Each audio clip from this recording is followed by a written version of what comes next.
साथियों, नमो बुद्धाय, जय भीम, जय पेरियार। सतीश बौद्ध फिर से आपके बीच में। हुआ कुछ यूं कि एक पुराने मंदिर के आंगन में काले पत्थर से बनी हुई एक पुरानी विशाल मूर्ति खड़ी हुई थी। अब उस मूर्ति के नीचे पत्थर के एक गहरे खांचे में चींटियों की कॉलोनी बसी हुई थी। सदियों से ये चींटियां एक अजीब सा अनुष्ठान कर रही थी। उनमें से जो सबसे बूढ़ी चींटी थी वो उनका नेतृत्व करती थी, उन सबको बताती थी, सबको इकट्ठा करती थी और कहती थी, सुनो, ये मूर्ति हमारी रक्षा करने वाली देवी है। इसकी छाया में रहोगे तो सुरक्षित रहोगे।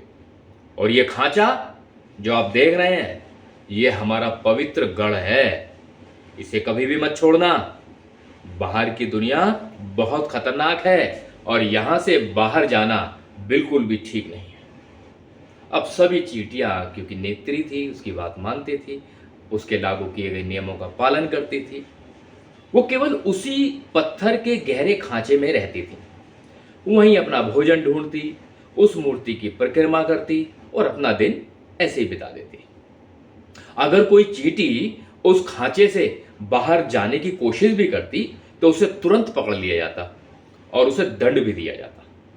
अब साहब, एक दिन वहीं पत्थर के दूसरी तरफ तितलियां फूलों पर रहा करती थी। एक कोकून फटा और उसमें से एक तितली निकल आई, नई नवेली तितली, सुंदर सी तितली। और वो तितली उड़ती हुई आई और आकर के उसने देखा कि ये जो चींटियां हैं ये कुछ विशेष सा अनुष्ठान कर रही हैं। उसे बड़ा अजीब सा लगा। उसने एक युवा चींटी से पूछा, पर तुम लोग यहाँ अंधेरे गहरे खांचे में सिमटे रहते हो, बाहर तो बगीचा है, बाहर तो रंग बिरंगे फूल खिले हुए हैं, तुम बाहर क्यों नहीं जाते हो? देखो, बाहर की दुनिया तो बहुत खूबसूरत है।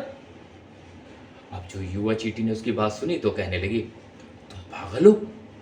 जहां हम रहते हैं ना, यही हमारा संसार है और हमारी नेत्री कहती है कि बाहर जाना तो पाप है। अगर हम बाहर जाएंगे ना तो देवी नाराज हो जाएगी। ये जो प्रतिमा लगी है हमारी कुल देवी है। अब साहब, तितली ने हंसते हुए कहा, लेकिन ये जो मूर्ति है जिसे तुम कुल देवी कह रही हो, इसके ऊपर तो मैं अभी बैठ गई थी। ये तो बस पत्थर है, इसमें कोई शक्ति नहीं है। ये तुम्हें बचा भी नहीं सकती और तुम्हें रोक भी नहीं सकती। अब ये बात सुनकर चींटी का जो दिमाग था वो जन्ना गया।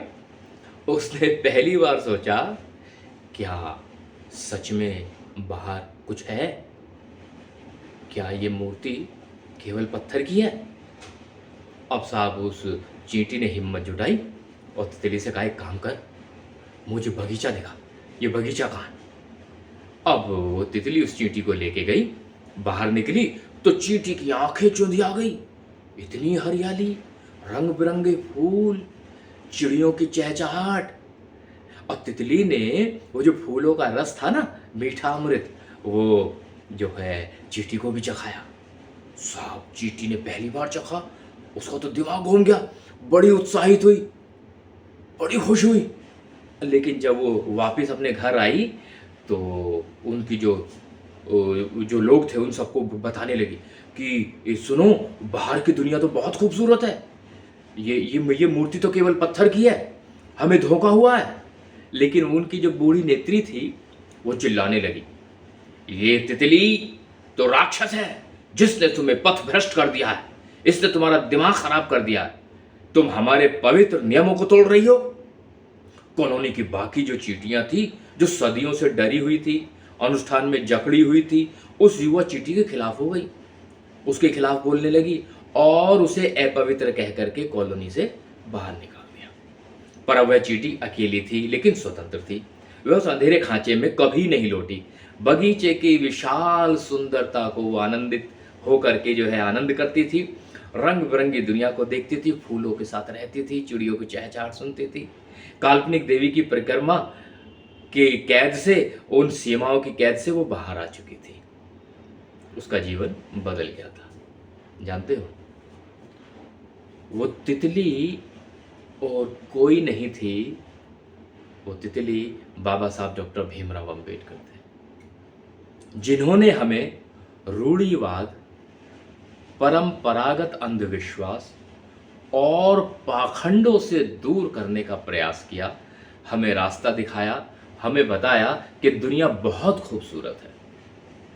हम में से कुछ लोग उनके साथ गए और हमने उस दुनिया को अनुभव किया, लेकिन आज भी लगभग सारा ही समाज उस खूबसूरती को अनुभव नहीं कर पा रहा है। तो दोस्तों, मैं उम्मीद कर रहा हूं कि आपको इस कहानी से ज़रूर समझ आया होगा कि कितना महत्वपूर्ण है कि हम उन दायरों को तोड़ दें जिन दायरों ने हमें बांध के रखा हुआ है, उन अंधविश्वासी रस्सियों को काट दें, उन पाखंड से भरी हुई रूढ़िवादिता और परंपराओं के बंधनों से मुक्त हो जाएं, तो यकीन जानिए हमें सत्य का एहसास होगा और हमें बुद्ध का मार्ग स्पष्ट दिखाई देगा।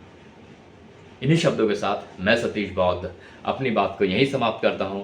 आप सभी का मुझे सुनने के लिए बहुत बहुत साधुवाद। जिंदगी ने दोबारा मौका दिया तो फिर आऊंगा, तब तक के लिए जय भीम, नमो बुद्धाय, जय पेरियार।